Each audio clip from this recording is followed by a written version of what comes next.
If you've already watched the quick start video, here are some tips and tricks that will help you get a little bit more out of your rocket reel. Most of these are little details I intentionally designed into the reel but are easily overlooked. As you can see, the storage is one, might be easily overlooked. The hook is stored into the slide, and how that's set up, it might look easy, and most of the time it is, but I'll show you how I get this to work a little better. Sometimes if I were to reel this up and leave that at the bottom, I wouldn't be able to tension up, so I have to pull it out a little, and I got a little bit more. Get the hook here, and I always go in from the back side in. I'll start at about right here, and then make sure it's an anti-reverse. Let me get that center. Turn it until it locks in, and you can see the hook is somewhat guarded there. A lot better than if you were to put it on the other side. And I still have some line here between the line bracket and the bait or whatever else you got on the end of the hook with the line. And a cool feature, it was kind of unintended, but it works well, is the line bracket is of a very hard TPU. It's very stiff, but it does provide some tension on your line, which works great for beaded line, braided. So, I mean, you know, it keeps it so that the line doesn't knot up and makes it easier to cast.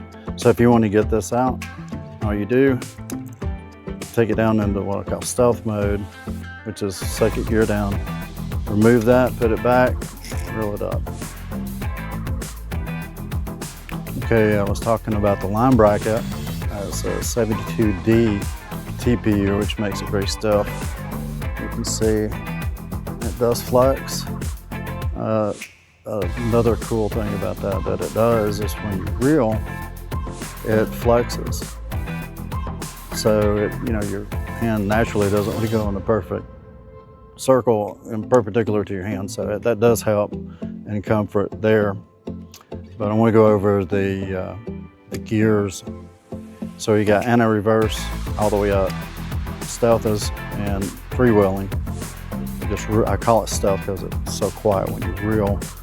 But to go into drag, it's easier to pull from the top of the switch back. You see I got the drag set pretty tight here, but you can adjust it with this, and I'll go over that in the other videos. But the reason that this is harder is so you can go between first and second easier. That way you can reel in stealth mode, and when you're ready to set the hook, you can quickly put it up. It's super easy.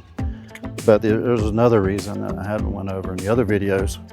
The tension on the drag is in direct relation to how much pressure, how much drag you can push on the reel. So you can see here the drag. If I were to have this set so that it was too easy, I wouldn't be able to put a lot of drag on this. So you can adjust that, and that's what I want to show you. Let's say that you don't use drag that much, or you want a light drag anyway, and you want it to be easier to go down and easier to go back from drag up to anti-reverse. I'll show you how to do that. So what you'll need is a Phillips head screwdriver and a 7/64 ball end. See there, the ball on end of the Allen wrench. So first thing you do, remove the knob, pull off the handle. Then you take the 7/64. It's easier if you come in from the face. Make sure I'm in this picture. And you can see where I've got that going into the line bracket that's attached to the reel. So I'll go ahead and remove this. Get that out. And I use cap head screws on here on purpose, so it makes it a whole lot easier to remove. So you just pull all that up, and I probably should take the one out first, but I'll just do this. So there's the line bracket. And I did all that to get to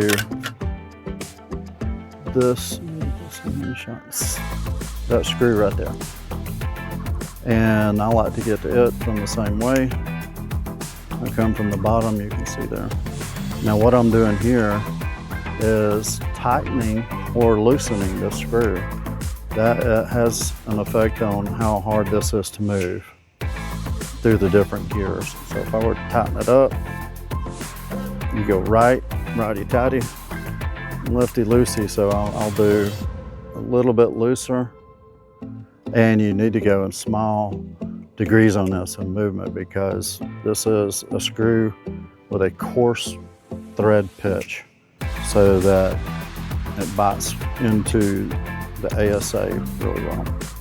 So I'm going to adjust that, and while I'm holding it here, I can check to see how much that adjustment affected the movement. And I like that. So what I'm going to do is put it back together. So it's just in reverse.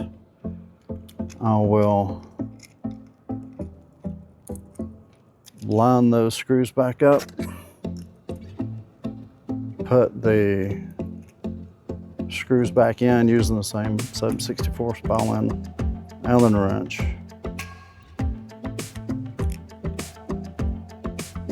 Tighten that up. It should go in easy. The nuts that goes into are self-locking. There's a nylon patch it goes into. I'll show you that here. Well, normally they do. The one you'll get does. I think I had ran out when I made this one. This is my demo, or the one I do on my testing, and I brutalize this thing. So yeah, the one you'll get will have self-locking nut. And that's it. And you just put the handle back in and test your adjustment. Yep, I like it. I like to have mine a little stiff, that way I can set whatever drag I want. And it gets easy, when you get the new reel in, it will loosen up a little over time, but you can adjust it like that. Okay, now I want to talk about the drag brake pad. And like all pads are made for brakes, they wear. So here, this is a 95A TPU. It's very resistant to wear. And I've never had to replace one, but I can't imagine something that's meant to wear not to need to be adjusted. So that you have a certain amount of adjustment here for the drag. And once you lose the drag that you're used to or want, you can come in here with some needle nose and grab the base. You can see right there the red through that transparent TPU. Just grab down at the base, and then you keep that from rotating, and then you just screw this in or out. So what you want to do is go out, since I want to have it stick further out. Adjusted it, and what that does, that pulls that off of the screw a little and gives you more drag brake. So you can use this. You can see how much drag pad there is. You can use that for a pretty long way. Okay, you might be wondering what this is. This has been hanging off through the video. This is my new cast bubble. It's my version of a casting bubble. I call it a rocket launcher because I'm able to go where max on my other normal casting bubble is 80 feet. This is 130 feet. And actually I've had 140. But a routine layer can go 130 easily. And it's really good casting aid, especially for when you've got light bait. You can fly fish with really light bait with this. But what I want to talk about next is this is designed to be carried with the timber tickler saw. And when you do that, you only need one handle. Since this is the same handle, you don't need this. So let's say that you've got your saw. This is a handle from the saw, and what you're left over with, you got an extra part. That extra part is this knob. And this is the knob that holds the reciprocating saw blade. You can get these anywhere. And it holds that to the handle. So what do you do with it? You don't want to lose it. So in the back of the line bracket, that's what this hole right here is for. You just thread this in, and it keeps it from getting lost, and it's totally out of your way. And imagine most people might overlook what that's for. So one of the ways you can detect fish bites, you don't have a sensitive rod, you don't have a rod at all. So what I like to do is I'll take the line, you can see, I put it behind my pinky. When I'm fishing, you can see it just runs out like this. When I'm reeling, and let me get it back there. And that allows me to feel every, normally it's sticking out if I can get a shot like that. You can feel everything. I just drug that through the mud, but anyway, that's a cool feature that you might want to try. Since I brought up the rocket launcher, it's now dirty, I'll go ahead and say one thing about this too. I found that of course you can use this as a float, or you can fish out the bottom with it. But what I found, you can fish with it with no water inside, but it does not fly. You don't get that football spiral when you cast it. And I'm going to do a video of how this works and how easy it is to cast. But one thing I want to say about this is if you want to have some water in it, it still floats. But I found that if you have, if you have at least water to this point, so just a little, you see where it kind of loses its transparency. You're out above that line, that's where you want to at least have some water. And another cool feature, I don't know if you noticed this, but I'm sure it's going to become apparent after you use this.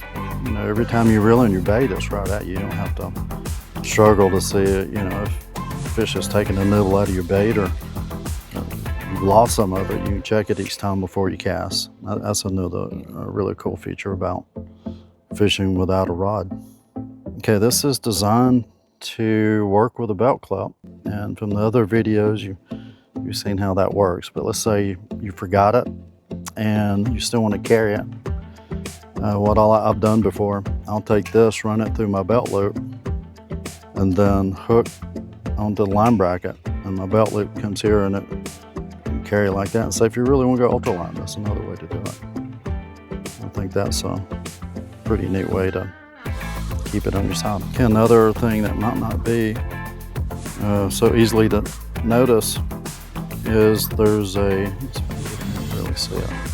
There's a little groove. You can see the line.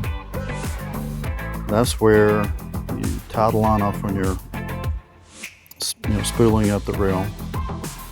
But there's a groove behind it, and that makes it easy to get some scissors. You can just cut that line, you can take the line off really easily.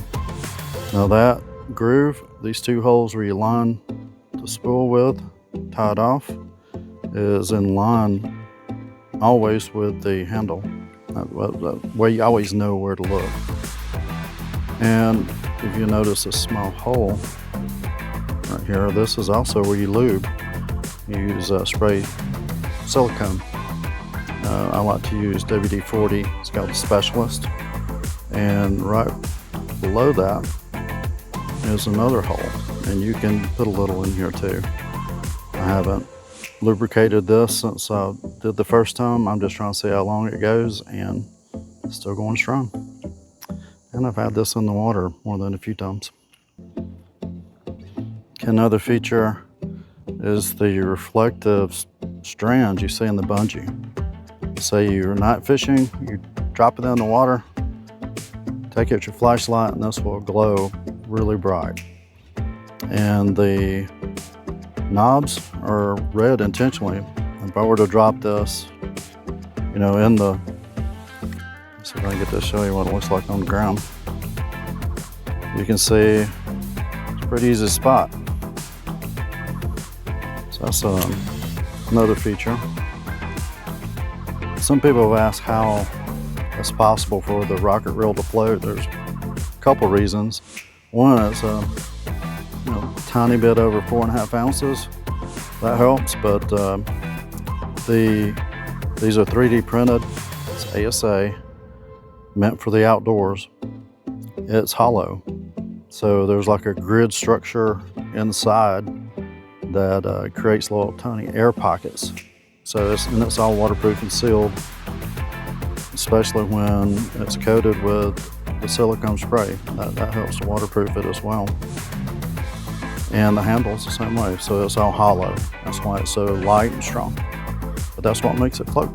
This is a feature that I have went over in another video, but I'll go over it again. That's one of my favorite features that was born out of frustration. This was earlier on in the design process, but on other reel designs, the line would come off and tangle pretty badly. So I put some anti-tangle features in. So I'm gonna intentionally pull it off here. You can see it's come off the track, let it go. So what happens, you see that groove catches that line. Eventually, it locks up. And that's how you know, stop reeling, break your line. But that lets you know that it's jump track. But the best thing about it, all you gotta do is you take this out, unwind it. So the other thing that makes it unwind easily, let's see there. See how that line goes right over that guide? That guide goes up inside the groove that I put in the back of this reel. And that keeps the line from getting into the guts of all the stuff that's going on there. And that's what makes it easy to unwind. So once it comes back out on the spool, you just reline it, you're done. I hope these tips and tricks helped you. A lot of these design features came from refining the design from frustrations out in the field fishing. And if you guys got any tips and tricks of your own, I'd love to hear them. And as always, thank you for watching, and don't forget, run the ridge.